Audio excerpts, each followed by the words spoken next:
ஓம் நமோ நாராயணாய.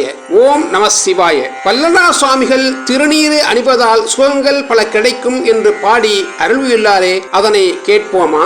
பாடற்கினிய வாக்கும் பாலும் சோறும் பரிந்தளிக்கும், கூடற்கினிய அடியவர்தம் கூட்டமளிக்கும், ஆடற்கினிய நெஞ்சே நீ அஞ்சேல் என்மேல் ஆணை கண்டால், தேடற்கரிய திருவடிக்கும் சிவாய நம என்றிடு நீரே என்பதாகும். திருநீரு ஒரு தலை சிறந்த கிருமி நாசினி. உடலில் பூச துர்நீரை இழுக்கும், முகத்தில் பூச முகவாதம் வராது தடுக்கும். நெற்றியில் 3 கோடுகளாக திருநீரு தரிப்பதால் கிடைக்கும் நன்மைகளை பற்றி பார்ப்போம். வாதம், பித்தம், சிலேத்துமம் ஆகியவற்றை சமநிலைப்படுத்தும். மனம், வாக்கு, காயம் ஆகியவற்றை தூய்மையாக்கும். ஆணவம், கர்மம், மாயை ஆகியவற்றை நீக்கும். காமம், வெகுளி, மயக்கம் போன்றவை தீரும். பிராப்தம், ஒருவர் இப்பிறவியில் அனுபவிக்க வேண்டிய வினைப்பயன், அதாவது ஊழ்வினை என்ற தத்துவத்தை உணர்த்தும். தொடர்வோம். நாராயண நாராயண.